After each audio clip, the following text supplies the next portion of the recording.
G'day guys, Joe mate, Big J here. Welcome to another edition of Aussie Boxing Talk. The show that literally punches you right between the fucking eyes. And today, I think the final nail in the Zerafa coffin has been nailed. Glenn Jennings and Nikita Tszyu have both come out in the last couple of hours saying there will be no rematch. They have absolutely no interest in a rematch with Zerafa, and he might as well just retire because no one's going to put up with him, because it's been a week on now. It's just a little under a week since the controversies of last week, and to say the least, Mick has pretty much pissed everyone off. The last dabbles of respect that Australian boxing has had for Mick is pretty much dissipated now, and you know, he's probably best looking off for another career, because I don't think there's going to be any promoter out there worth their grain of salt that would want to promote a Michael Zerafa fight. So I just saw a video of him sat down with that chump, Jay McAllister. Check it out on YouTube. He does a great job. He's a bigger chump than bloody Zerafa, because at least Zerafa gets in the ring, chump. Sign that fucking contract. Get bloody George Rose on the phone, get the contract signed, or I want my payday and I'll friggin' knock you out, boy. All right, he's still ducking me. He's bloody disgrace. He's friggin' 10, 15 years younger than me, and he's still running from me. Bloody Nancy boy. Anyway, it's enough about that chump. Like, share, and subscribe. Put your comments in the comment section. You actually want to see me fight this chump, because I reckon a lot of people want to see me knock that bum out. Anyway, moving on. So yeah, I think Mick, I'm glad that this saga is over, because this has been going on for years now, and you know, we've seen the videos, we've seen Billy Dibbs, Tim Reaction, Barry Michael, Danny Green, Glenn Rushton. A lot of people have sunk the boots into Mick. A lot of people have saying, yeah, don't worry about sinking the boots into him, he's still a human being. Yeah, well, that's true. Mick is a human being, but he deserves every single bit of scrutiny that he gets, because he fucked up and he has to face the consequences. It's as simple as that. But Nikita and Glenn have come out today and say that they don't want to have anything to do with Mick Zerafa. Again, he's had his opportunity. When you look at it, Mick Zerafa is just, what's the word I'm looking for? I think a plague on Australian boxing is fair, because he's pretty much fucked every decent opportunity he's had. He reminds me of Theodore Ortiz. Mick Zerafa is the sort of guys that will step over dollars to pick up dimes. Right? He fucked the fight with Tim, which I'll still die on this shit. I honestly think he would have beaten Tim at the time.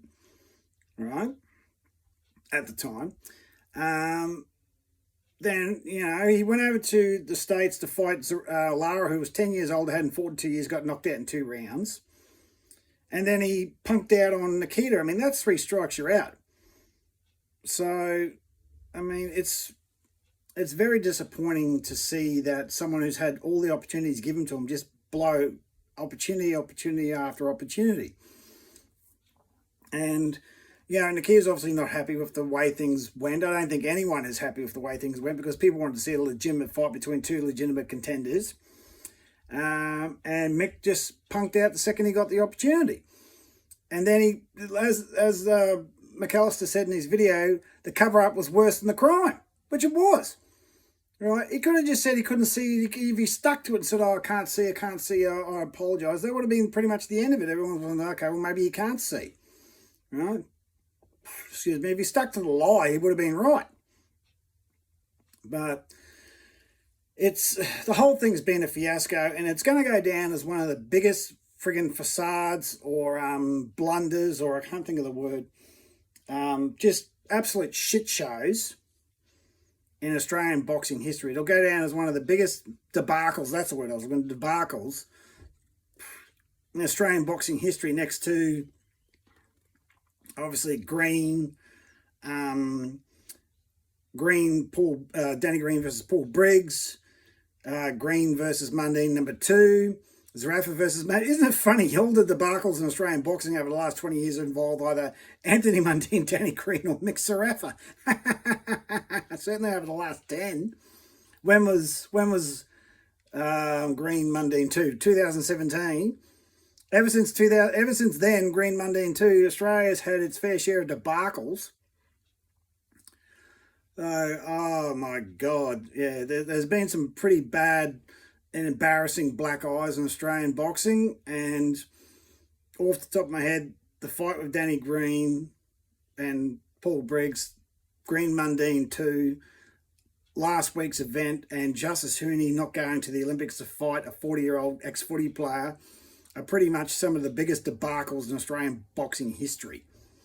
You know, there's some others in there, but my God, Mick Zerafa is going to go down in infamy in Australian boxing history, and it's a shame because he had so much potential. If he was managed right, he could have easily managed and trained right. He could have easily been a world champion.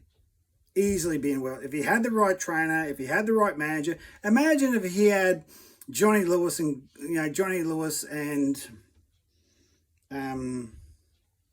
Glenn Jennings behind him. Imagine if Mick got picked up by Johnny Lewis 15 years ago. Well, like, when did he fight Quinlan? Before he fought Peter Quinlan. Right? Imagine if he got picked up then. Zerafa would have been, oh, wow. He would have been probably a world champion, at least. At least he would have got a world champion belt. He would have got a belt around his waist. But unfortunately, Mick Zerafa will go down as one of the biggest debacles in Australian boxing history. And it's just disappointment. So from here, I mean, I think, while the criticism, all that, he deserves all that, I think it's time to put this issue to bed. The final nail has been put in the coffin. There will be no rematch. The best thing to do is just for Mick to fade off into obscurity. As I said, like I did in my other video, go check it out. Go see if you can get on I'm a Celebrity, get me out of here. Maybe you can have a career in radio. There might be other things that you could do with yourself.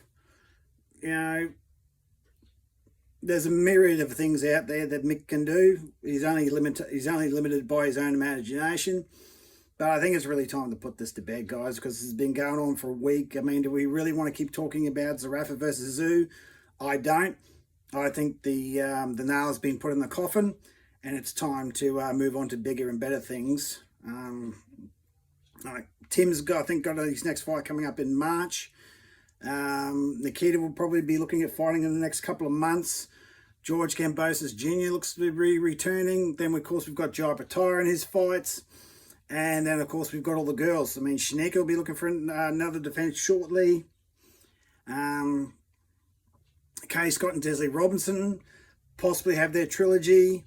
Shay Keneally will be looking to return. Shannon O'Connell fighting Chanel Dargan. And, oh God, what's that girl's name that's fighting the lightweight? There's an Australian chick fighting, I think, a Turkish girl on January 31st. I think it's on the undercard to Murtazali of Josh Kelly, if I'm not mistaken. I can't remember the girl's name. Shit, I should have done some research. Anyway, we've got an Australian fighting for the IBF lightweight world title, I think, on the 31st. So that's, what, in a week? So, show your support for... God, I can't remember a fucking name now. But anyway, look it up on BoxRec. Pretty sure it's on the Bakram Murtazaliev Josh Kelly fight. Look it up, support the girl. I can't remember a bloody name. That's embarrassing, isn't it? Oh well, we all make mistakes. Watch that fight. Hopefully we'll get another world champion. As always, guys, like, share, and subscribe. Put your comments in the comment section. Are you done with Zarafa-Zoo? Do you want to see me fight that chump? And tackle a bald wrestler crock, harden yourself the fuck up. And we'll catch you another day.